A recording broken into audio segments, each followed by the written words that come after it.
রাধে রাধে। কেমন আছো তোমরা সবাই? আশা করছি রাধারানী কৃপা সবাই ভালো আছো। তোমাদেরকে স্বাগত জানিয়ে আমার আরেকটি নতুন ভিডিও শুরু করছি। আর সকল সাধুগুরু বৈষ্ণবের চরণে আমার সহস্র কোটি দণ্ডবত প্রণাম। আমি সকালে স্নান সেরে ঠাকুর ঘরে চলে এসেছি। আর আজ তোমাদেরকে প্রথমেই দেখাবো আমি কিভাবে তিলক সেবা করি। আদিত্য রায় আইডি থেকে এক ভাই আমায় বলেছ আমি কিভাবে তিলক সেবা করি তা যেন তোমাদেরকে দেখাই। আর প্রথমে তোমাদেরকে আমার রাধা দামোদর দর্শন করে দিলাম। তোমরা সকলেই জানো আমার ভিডিওর প্রথমেই আমি আমার রাধা দামোদরকে দর্শন করাই, তারপরে অন্য কিছু। তাই প্রথমে আমার রাধা দামোদরকে দর্শন করে দিলাম, তারপরে দেখো আমি তিলক সেবা করছি। আমি হাত দিয়েই তিলক সেবা করি।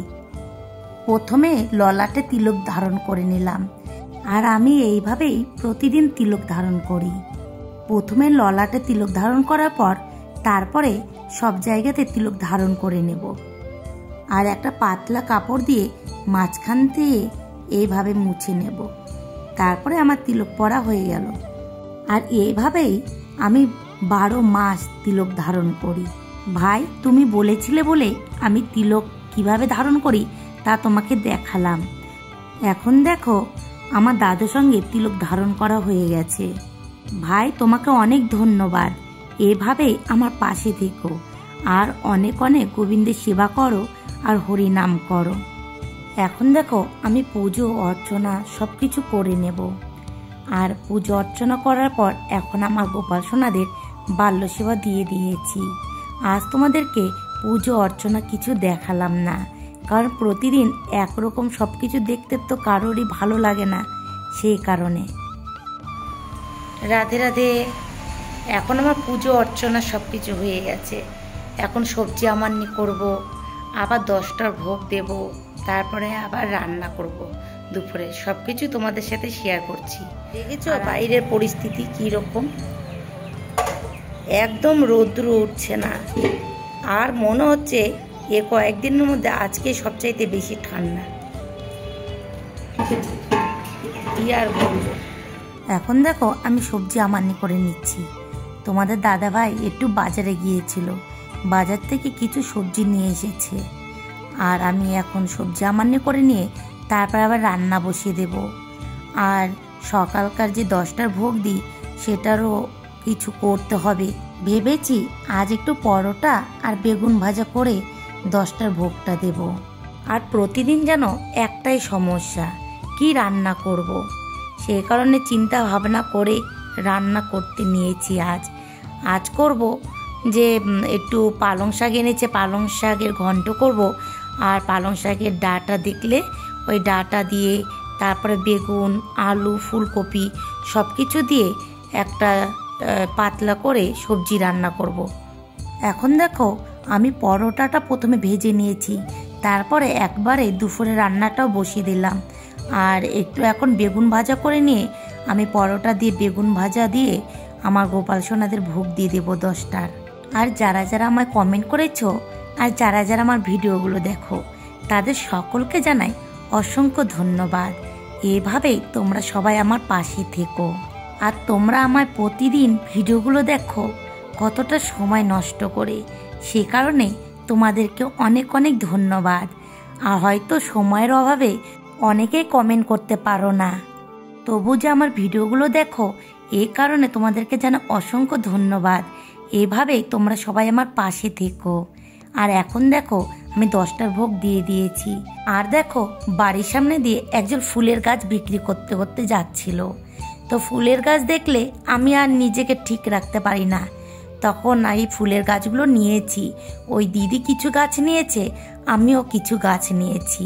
আর তোমাদের দাদা ভাইকে বললাম যে এই গাছগুলো যেন বাগানে লাগিয়ে দেয়।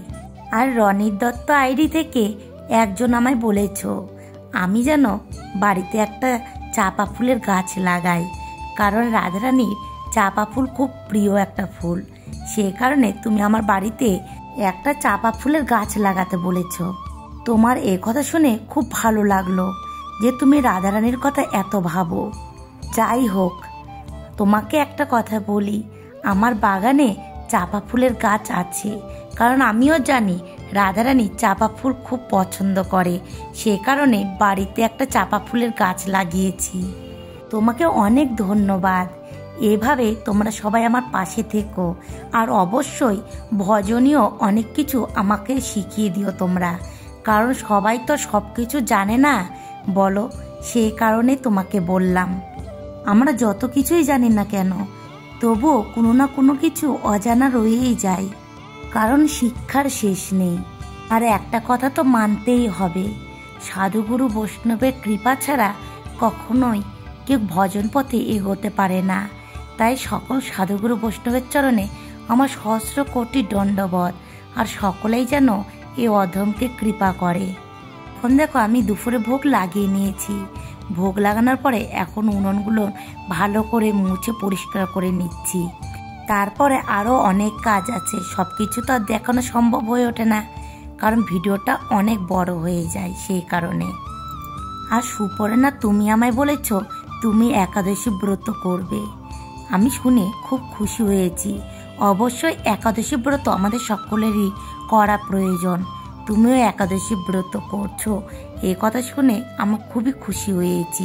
আমি আমার রাধা দামোদরের কাছে প্রার্থনা করি তুমি যেন ভজন পথে অনেক অগ্রসর হও, গোবিন্দের সেবা, গোবিন্দের নাম যেন অনেক করতে পারো। আর স্বপন রায় আইডি থেকে একজন আমায় কমেন্ট করো, যার কথা আমি না বলে পারলাম না। তুমি আমায় প্রতিদিন কমেন্ট করেছো, একটা দিনের জন্য তুমি বাদ দাওনি, সেই কারণে তোমাকে জানাই অনেক অনেক ধন্যবাদ। এইভাবেই তুমি আমার পাশে থেকো। আর পুতুল দাস আইডি থেকে একজন আমায় কমেন্ট করেছো, আমাকে বলেছো হরে কৃষ্ণ দিদি ভাই, তোমাকেও রাধে রাধে। তোমরা ভালো থেকো, আর বেশি করে হরিনাম করো, আর গোবিন্দের সেবা কাজ করো, আর তুমি ভালো থেকো, আর এইভাবে আমার পাশে থেকো। এখন দেখো আমার সব কাজ হয়ে গেছে, প্রসাদ পেয়ে নিয়েছি, আর এখন আমি বিকেলবেলা আমার গোপাল সোনার ভোগ দিয়ে দিয়েছি।